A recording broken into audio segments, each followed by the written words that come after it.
process the platelet-rich plasma that we add to the stem cells, and we treat tendon injuries and joint injuries and cartilage injuries and ligament injuries and saddle bronchitis injuries. So we do tons of that here, and we do all of our in-house laboratory testing, all of our blood work. The bay horse this morning, we just did his blood work before surgery, and we get those results back in a few minutes, so it works really well. We kind of do everything in here. We actually freeze some semen in this room as well. We don't do a lot of that in Wyoming, but pretty much all of our stuff is in here, a lot of equipment in this room, so this is kind of the hub.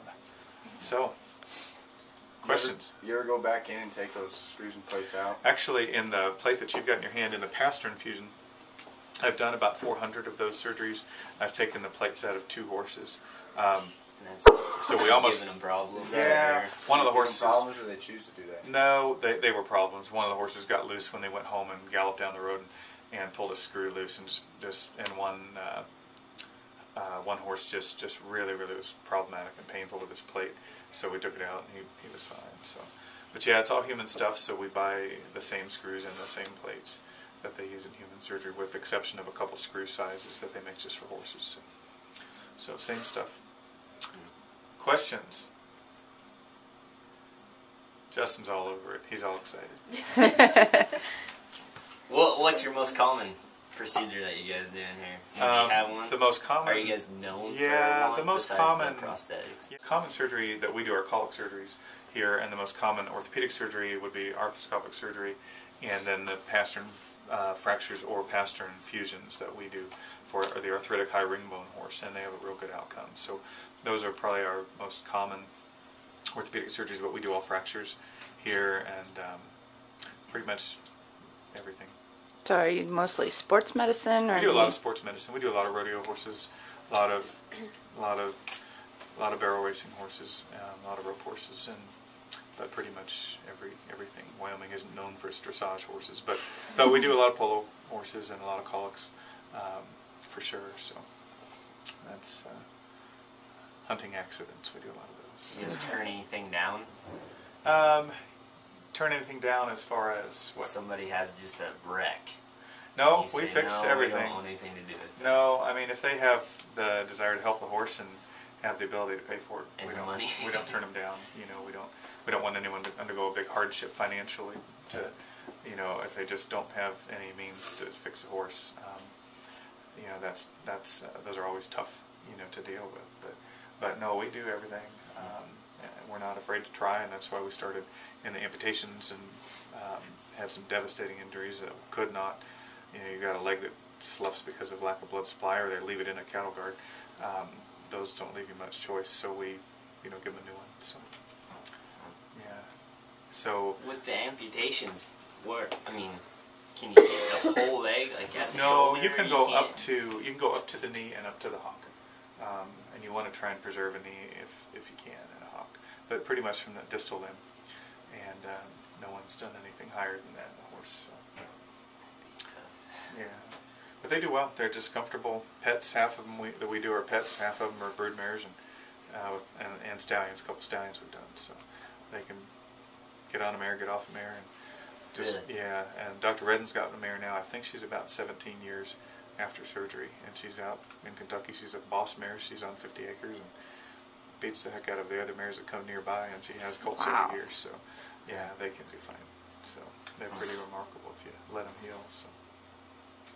So how many amputations have you done over the course of the years? I've done, I think, 28 that I've done. We do about two or three a year.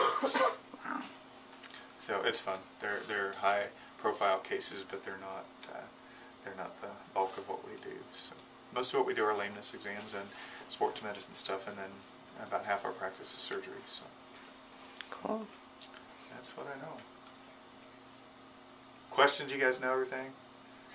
This is a pretty quiet bunch. Pretty much ready to go do surgery now. Yeah, I think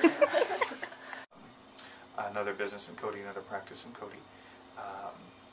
And we have about anywhere from 8 to 12 employees. So there's a lot as far as managing a practice, managing a business. They don't teach you that in veterinary school. They teach you nothing about it in veterinary school. all you care about is getting A's to get through your classes and doing better than your classmates, which is really terrible. So when you get out of school, there's a ton of stuff.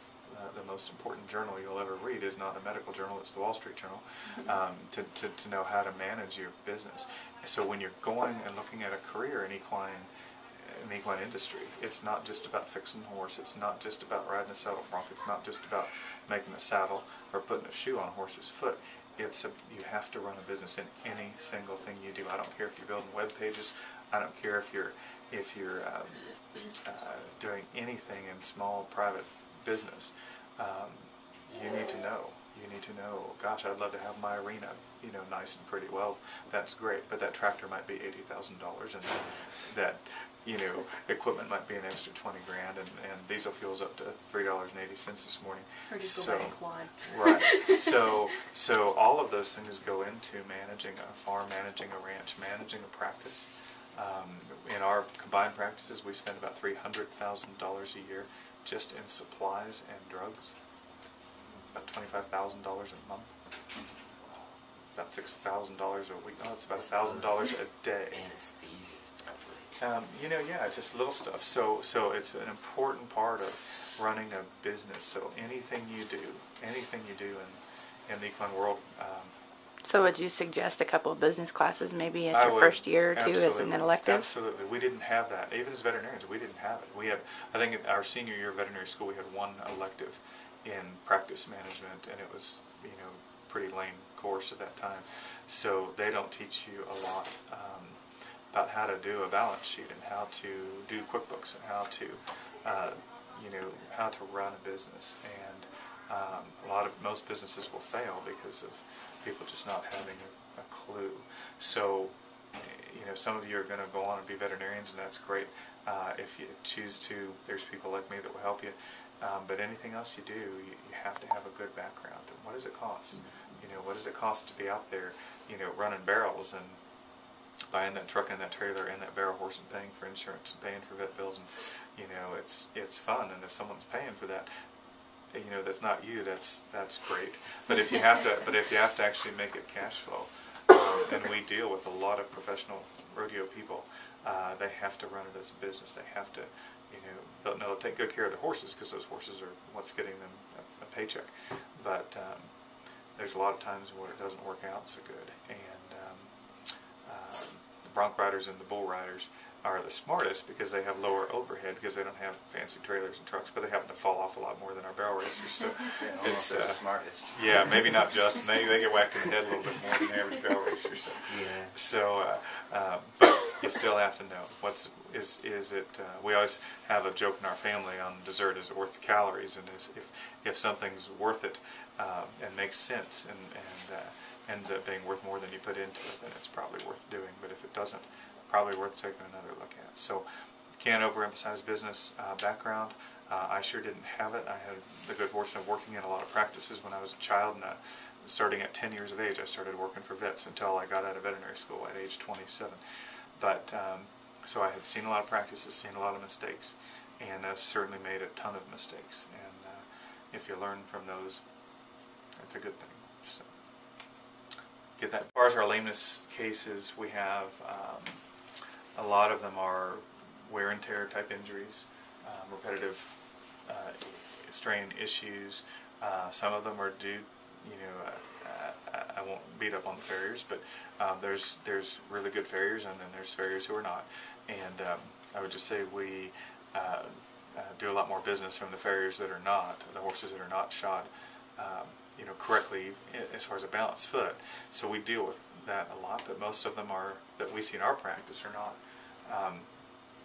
backyard shoers and people that just shoe occasionally. Most of them are pretty good horses that are out there working and earning a living for our clients. So they take good care of them. So, but we work with farriers a lot. We work with them every day. We have a shoeing shop in the back barn, and it's really important that they're shod correctly, unless they're just going to buck you off.